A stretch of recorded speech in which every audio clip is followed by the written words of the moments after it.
me and Alette used to do songs with Zero back in the days, and I met somebody over his house by the name of Coolio. How many of you guys heard of Coolio? Coolio was somebody who's from Compton as well, who's trying to get on. And at the time, he didn't have a record deal or nothing like that. And we didn't either, but we was trying to get on. We dropped a record back then called Pay Your Dues. I don't know if you guys ever heard of that record. It's called Pay Your Dues from a group, Low Profile, which is myself and DJ Alette. It was 2 members in the group now. I brought Coolio along with me so he can be a hype man. This is before he went off to make Gangsta Paradise and Fantastic Voyage. But he was along with us as a hype man.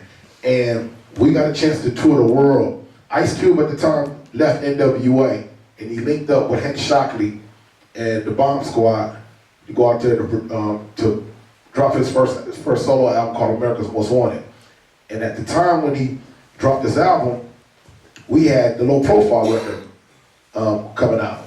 And what was crazy was we did a show together at a real popular club in Los Angeles called The Palace.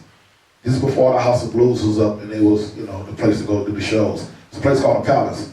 And I remember that night, leaving from doing that show, jumping on a plane with Ice-T and going out and having my eyes open up to seeing that there's a world out there that's bigger than just South Central Los Angeles, which sometimes we get caught up in just thinking that this is our world right here. This is a bigger world. It's a lot more out there than sweet. There's a lot of people out there who want to know your story, who want to hear from you. But in order for you to get out there, you got to have a passion, determination, and got to have the wisdom and understanding of the business. Even to this day, right now, they're giving out deals called 360 deals to a lot of artists. 360 is the total degrees of a circle. We all know that. If you don't know, that's 360 degrees, which means they get a piece of everything. That's some fucked up shit. How can you get a piece of everything? And I'm bringing my talents to you, which means outside of music, if I go out and I come out here in Sweden and I fuck around and get a movie deal, now they wouldn't have nothing to do with that. How can they come in and get a chunk of that? Because I signed a contract, which means you got to get on top of your business. And all of us, I don't want to be a lawyer right now. I did a long time ago, but I don't have time to sit up and read through every line of what. That's why we go out, we get people to do this. And that's why I ask how many people want to be in the music industry, because there's so many different opportunities where you can come and you can make a difference, and you can change someone's lives, and you can make a name for yourself. And there's so many people that will want to fuck with y'all. This is something you really want to do because it's wide open. They try to say that hip hop was something that wasn't gonna last forever, but it's here. It ain't going nowhere forever. And going back to my story of my life in this music industry was when I said I wanted out, and they told me, no, you was on contract. They said, you could give us another album, but we're gonna hold you to right here. I didn't have an accountant. I didn't have an accountant on my team. I didn't have a lawyer that could say this is what they say was spent. So I was going for speculation. Okay. Went in and dropped the album called Ain't a Damn Thing Changed. And the name of the group that I formed was called The Man Circle. But Bobby always wanted to take it to a whole nother level. I said, I'm not gonna spill man to bring it away. Because me and Q was talking shit. He was like, I got a couple of names. So I'm throwing names at him. Like, I want to call the group this. Because when I say Q, he came to the picture because we grew up around the corner from each other. And when he was doing the NWA thing, when he went solo and all that, we still stayed in contact with each other. It was just funny that we both ended up over at Priority Records. It wasn't even planned. When we was coming up, we was just, what's up, what's up? It wasn't even on us being in rap groups. Until we got older, until I used to see, he used to rhyme, I used to rhyme, I used to come around. When I used to come around the corner, he used to have a garage open, and he'd see me, because I was out, that was kind of wild. When I used to come through there, we get the rhyming and stuff, and he would see me coming through there, and he get to looking up, and it'd be like 2 hours going by, I'm still back there on the mic. He would want to shut the garage down. Every time me and Tunes came around, they couldn't get the garage closed fast, they couldn't shut it fast enough, because we used to come around and want to fuck around, but I didn't know later down the line that Dr. Dre will come to scoop him up, and he will be, the PM behind NWA at the time.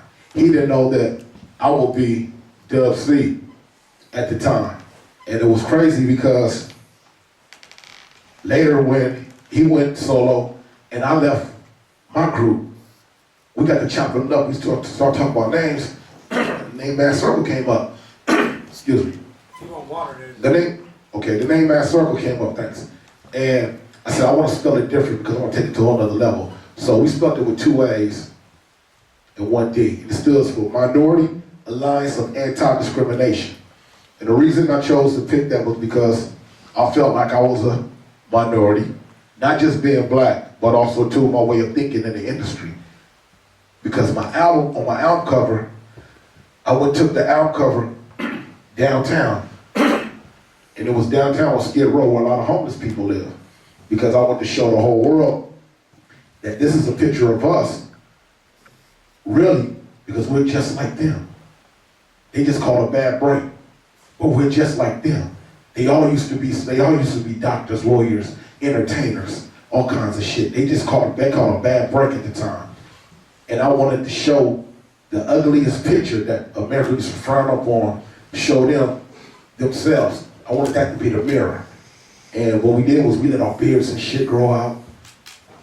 We didn't give a fuck about we didn't care about the latest gold chain, the latest shirt. We was on that motherfucker looking junky. It was ain't a damn thing changed. And we were showing everybody ain't a damn thing changed. And that was right around the time that Rodney King beat and jumped off. And we was telling everybody, we told you.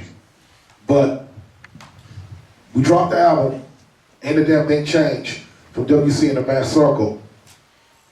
And when we dropped that album right there, the first single was called Dress Code, Getting Sorted for My Dress Code. And on the underground scene, it was becoming more and more evident that, that I was an artist that was influenced by hip hop, not just gangster rap. Which to me is all the same, because these are labels that they place on us. Like I said, once again, discrimination. Minority Alliance of Anti-Discrimination. You can call this backpack rap, call this gangster rap, call this political, whatever. At the same time, too, these are all some of the same similarities that we all share in just our everyday lives. But the record came out, and the contract that I had still was enabling me to really get out there and do the things I want to do, because they were telling me they had no budget to promote it. I was asking for tour support. I got a chance to get on the tour. Cube dropped that certificate at the time. And when he dropped that record, I had a spot on it for me to get on there and open up. I wanted it that bad to where I said, you know what? Fuck it. Ain't no money. I'll pair up with whoever's going that way. Well, we went out and we cut a deal with the sound crew. The people who set up the lights. People who set up the stage, the speakers and shit, to make all this happen.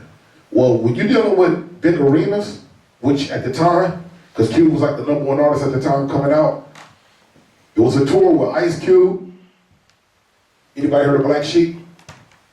You can get with this, you can get with that. It was Black Sheep was out.